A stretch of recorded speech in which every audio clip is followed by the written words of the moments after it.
बिस्मिल्लाहिर्रहमानिर्रहीम, अस्सलाम वालेकुम। मैं असदुल्ला खान हूँ। पाकिस्तान तहरीक-ए-इंसाफ ने बिल आखिर एक बड़ा फैसला कर लिया है। इस्लामाबाद लॉन्ग मार्च का फैसला कब हो रहा है, कैसे हो रहा है, कब ऐलान किया जाएगा, आज के इजलास में क्या कुछ हुआ, कौन इस फैसले का हामी था, कौन मुखालिफ था, कौन कह रहा था कि ये नहीं होना चाहिए और कौन कह रहा था कि जरूर होगा, किस तरह से दो ग्रुप बन गए आज के इजलास में, बल्कि तीन ही कह लीजिए।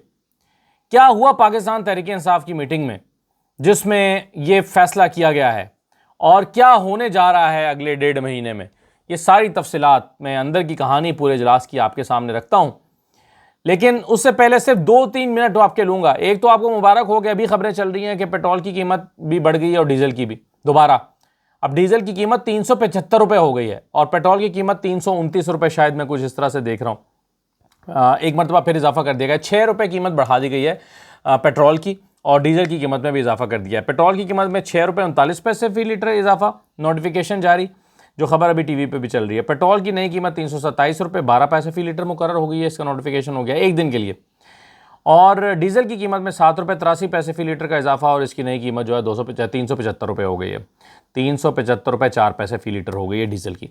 अच्छा, अब ये देखें पिछले 12-14 दिन में अगर आप देखें ना, 10 जुलाई से लेकर अब तक, आज 23 तारीख शुरू हो गई, तो 12 जुलाई से अब तक अगर आप देखें तो इस दौरान में पेट्रोल की कीमत में कोई 23 और 6 कितने हुए, 23 और 6 29, तकरीबन 29-30 रुपये का इजाफा हो गया।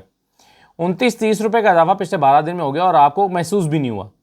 क्यों? क्योंकि हुकूमत ने रोज़ाना की बुनियाद पर करना शुरू कर दिया ना, थोड़े थोड़े करके। अब 4 रुपये, 3 रुपये, 10 रुपये, 5 रुपये, 6 रुपये बढ़ा रही है ताकि आपको इतना ज़्यादा महसूस भी ना हो। थोड़े थोड़े करके रोज़ाना बढ़ेंगे, आपको महसूस भी नहीं होंगे और कीमत भी ज़्यादा हो जाएगी। अगर इकट्ठे 30 रुपये हुकूमत ने बढ़ा दिए होते तो फिर आप शोर करते हैं कि जी 30 रुपये पेट्रोल महंगा कर दिया। तो इसको कल भी मैंने कहा था ना, जूद हज़म बना के पेश किया जा रहा है। तो अब देखें, ये तकरीबन 12-14 दिन में 30 रुपये फी लीटर पेट्रोल बढ़ गया है और डीजल भी इसी तरह से, और बल्कि डीजल ज़्यादा बढ़ा है और डीजल अब तो 375 रुपये पहुँच गया है। तो एक तो सूरत हाल ये है। दूसरा, ये एक नूरा कुश्ती चल रही है आज़ाद कश्मीर में। बिलावल साहब जो हैं वो नून लीग को गालियाँ दे रहे हैं, नून लीग वाले बिलावल को रगेद रहे हैं। कल मरियम नवाज़ ने बिलावल को सख्त सुनाई थी, नवाज शरीफ ने वज़ीर-ए-आज़म बनने का ख्वाहिश का इजहार किया था, और आज जो जलसा बिलावल ने किया है उसमें उन्होंने नवाज शरीफ को आड़े हाथों लिया है। एक तो उन्होंने मरियम नवाज़ को कहा नाम लिए बगैर कि नून वाले समझते हैं कि लाहौर ही पंजाब है, क्योंकि बार बार नून लीग कहती है ना कि अगर तुम लाहौर चाहते हो तो हमें वोट करो, अगर तुम कराची चाहते हो तो तुम फिर दूसरे मुखालिफों को वोट कर दो। गिलगित में भी यही बहस चल रही थी कि लाहौर चाहिए या कराची चाहिए, लाहौर जैसा चाहिए गिलगित बल्तिस्तान या कराची जैसा चाहिए। तो बिलावल ने कहा कि नून लीग वाले लाहौर को पंजाब समझते हैं, यानी सिर्फ लाहौर में आप काम करके तो समझते हैं कि जी पंजाब भी पूरा लाहौर जैसा है, या पंजाब भाई, वो कहते हैं कभी इन्होंने देखा है कि चुलिस्तान का क्या हाल है, कभी इन्होंने देखा कि भक्कर और जनूबी पंजाब का क्या हाल है, कभी इन्होंने देखा कि गिलगित बल्तिस्तान में यही कहते हैं कि इन्होंने गिलगित बल्तिस्तान में कहा था कि वोट दो, हम गिलगित को लाहौर बना देंगे। मगर गिलगित के लोगों ने सोचा कि जो कसूर को लाहौर नहीं बना सकते वो गिलगित बल्तिस्तान को लाहौर कैसे बनाएंगे। ये बिलावल ने कहा कि ये गिलगित बल्तिस्तान में भी लोगों से जाके कह रहे थे कि हमें वोट दो, हम लाहौर बना देंगे। तो उन्होंने कहा कि लोगों ने सोचा कि ये कसूर को लाहौर नहीं बना सके, जो कि बिल्कुल साथ लगता है लाहौर के, तो ये गिलगित बल्तिस्तान को लाहौर कैसे बनाएंगे, ये ताना मारा उन्होंने। और फिर वो कहते हैं कि जी नवाज शरीफ का मंशूर ये है कि उनका दिल करता है कि वो आइन में तरमीम लाएं, और 2 तरमीम लाएं। और एक तो तरमीम ये लेकर आए कि आज से वज़ीर-ए-आज़म आज़ाद कश्मीर का फैसला वज़ीर-ए-आज़म पाकिस्तान किया करेंगे। एक तो वो कहते हैं ये तरमीम लाएं, और दूसरा वो कहते हैं कि जिनका दिल करता है नवाज शरीफ साहब का कि एक तरमीम लेकर आए जिसमें कोई रायवंड में बैठा हुआ शख्स भी आज़ाद कश्मीर का वज़ीर-ए-आज़म बन सके। एक ऐसी आइन में तरमीम लाना चाहते हैं। तो अगरचे ये तंज किया उन्होंने, लेकिन बड़ा तगड़ा तंज था जो बिलावल ने नवाज शरीफ के ऊपर किया।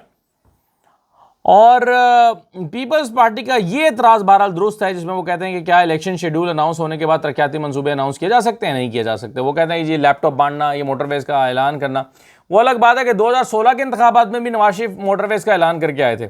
वो अलग बात है कि पिछले इलेक्शन में भी मरीम नवाज़ वही वादे करके आई थी जो आज करके आ रही हैं। तो वादे तो पूरे नहीं किए जाते अवाम से। बिलावल ने कहा है ना कि जी ये कहते हैं जी हमें 2 वोट दो तो हम ये कर देंगे वो कर देंगे। तो वो कहते हैं कि जी जब आपको पिछली मरतबा 3 मरतबा आपका यहाँ पे वज़ीर-ए-आज़म रहा तो आपने क्यों नहीं ये सारे वादे पूरे किए जो आज आप दोबारा नए सिरे से वादे कर रहे हैं। ये सवाल तो खैर बिलावल से भी पूछना चाहिए, आप रोटी कपड़ा मकान का वादा फिर से कर रहे हो तो ये आज तक क्यों नहीं किया।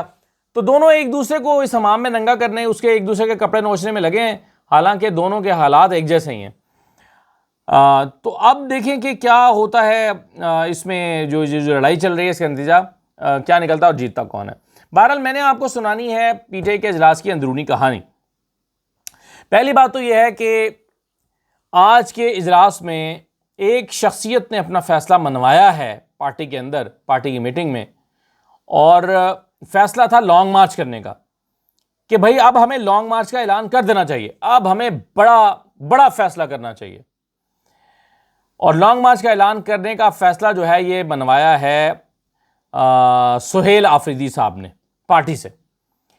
सुहेल आफरीदी साहब का प्लान ये है कि, बल्कि सुहेल आफरीदी ने तो अपना फैसला सुनाया पार्टी को कि भाई मैं 5 को जलसा करने जा रहा हूं, 5 अगस्त को पेशावर में जलसा करने जा रहा हूं, और उस जलसे में मैं लॉन्ग मार्च की तारीख दे दूंगा कि हम किस तारीख को इस्लामाबाद की तरफ लॉन्ग मार्च कर रहे हैं, हमें निकलना पड़ेगा, अब हम घर में नहीं बैठ सकते। ये कन्विंस करने में लगे रहे सुहेल आफरीदी साहब। लेकिन 4 शख्सियत ऐसी थीं आज के इस इजलास में जो वाज़ेह तौर पर सुहेल आफरीदी के इस प्लान की मुखालिफ थी। आप जानना चाहेंगे कि ये 4 शख्सियत कौन थीं जो इस वक्त लॉन्ग मार्च की हामी नहीं थी।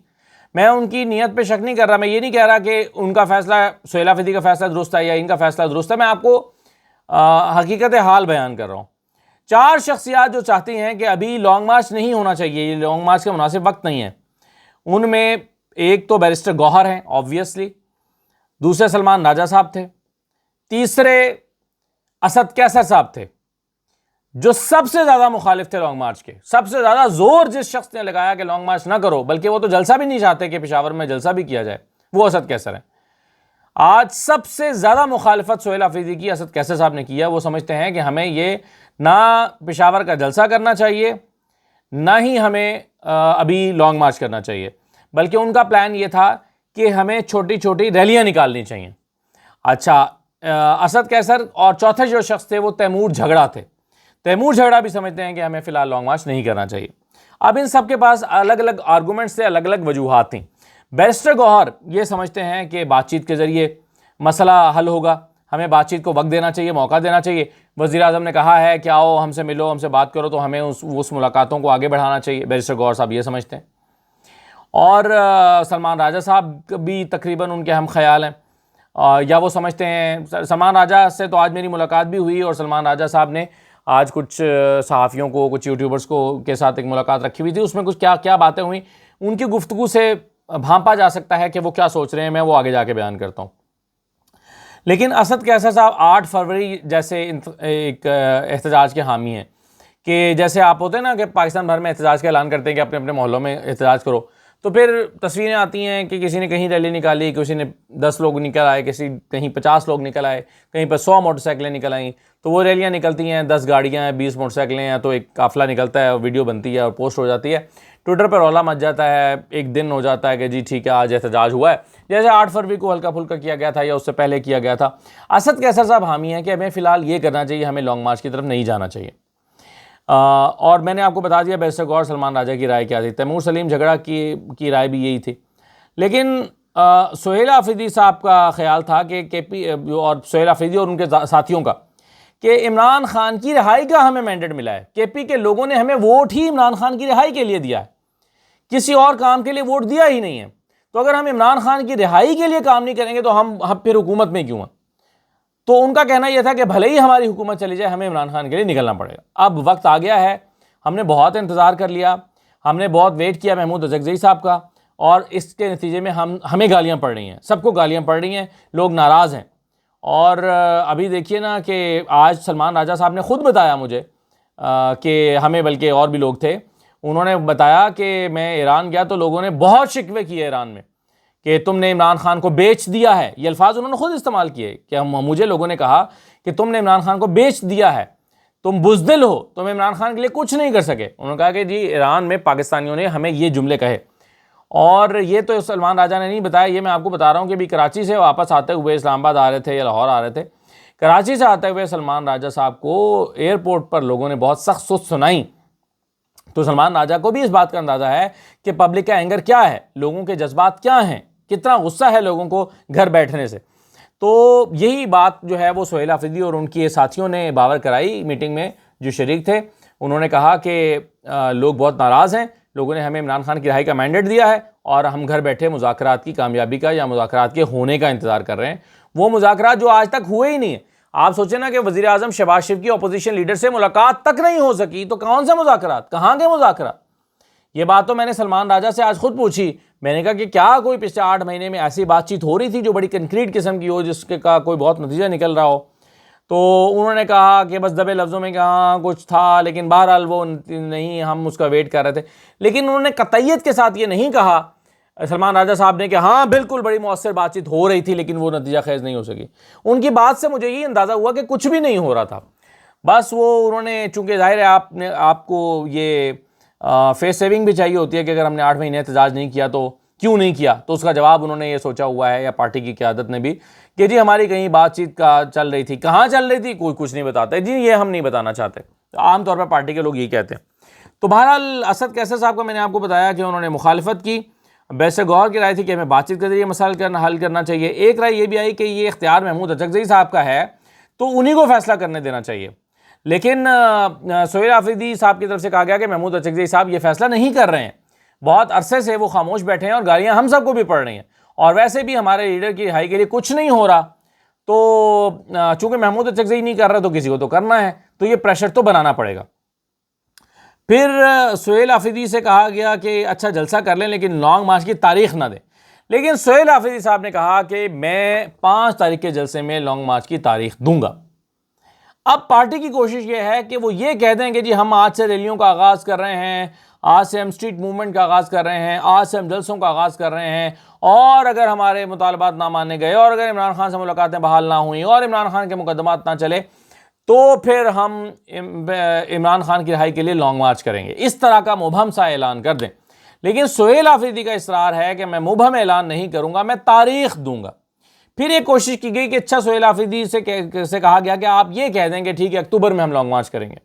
लेकिन सोहेल आफरीदी कहते हैं कि जी मैं अक्टूबर का ही ऐलान करूंगा, लेकिन अक्टूबर के पहले हफ्ते या अक्टूबर के शुरू के दिनों में से कोई तारीख का ही ऐलान करूंगा। अब मेरी मालूमात ये है आज की तारीख तक, कल सोहेल आफरीदी को मना लिया जाए मैं कुछ नहीं कह सकता, कल सोहेल आफरीदी को कन्विंस कर लिया जाए कि जी अभी डेट ना दें तो मैं कुछ नहीं कह सकता। लेकिन आज की तारीख तक सोहेल आफरीदी साहब जो हैं पार्टी को ये बताकर उठे हैं कि मैं लॉन्ग मार्च की तारीख दूंगा 5 अगस्त, और मेरी इतला के मुताबिक वो जो तारीख है वो अक्टूबर के शुरू की होगी, यानी 5 अगस्त का महीना और सितंबर का महीना, 2 महीने जो हैं ये स्ट्रीट मूवमेंट्स होंगी, छोटे छोटे जलसे होंगे, रैलियां होंगी, एक मोमेंटम बनाया जाएगा, माहौल बनाया जाएगा, और फिर अक्टूबर के शुरू में लॉन्ग मार्च इस्लामाबाद की तरफ लॉन्ग मार्च किया जाएगा।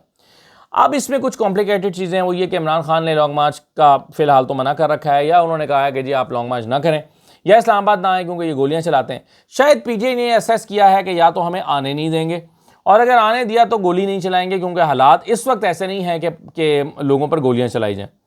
तो शायद इस मरतबा जो है वो इस दबाव का कोई नतीजा निकल आए, और इसीलिए पाकिस्तान तहरीक इंसाफ की जो क़यादत है, ख़ास तौर पर खैबर पख्तूनख्वा की जो क़यादत है, वो समझते हैं कि भाई हम मज़ीद इंतज़ार नहीं कर सकते और हमें अब खान की रिहाई के लिए कुछ ना कुछ तो करना ही पड़ेगा। वो कहते हैं कि जी इमरान खान को दवाई तक नहीं मिल रही, रिहाई तो छोड़ें दवाई तक नहीं मिल रही, तो हम कब तक इंतज़ार करें, बहनों से मुलाकात तक नहीं हो रही तो कब तक इंतज़ार करें। तो पीटीआई को अब यह अंदाज़ा हुआ है कि ये सब कुछ जो है वो एक धोखा था, जो बातचीत का एक लॉलीपॉप दिया गया था। सलमान राजा साहब जो हैं उनसे आज हमारी मुलाकात हुई, उन्होंने कहा कि जी हम महीनों से इसलिए खामोश थे कि बातचीत को मौका देना चाहते थे, जैसे कि मैंने आपको बताया, और ये मैंने उनसे सवाल किया था कि आप क्यों आप इतना अर्सा खामोश रहे, और क्या, उन्होंने कहा कि हम बातचीत को मौका देना चाहते थे। हालांकि वो मौका जैसे उसके मैच में नहीं हुआ, अर्जेंटीना के मैच में और स्पेन के मैच में अर्जेंटीना को मौका ही नहीं मिला, या वो मौका बना ही नहीं पाए।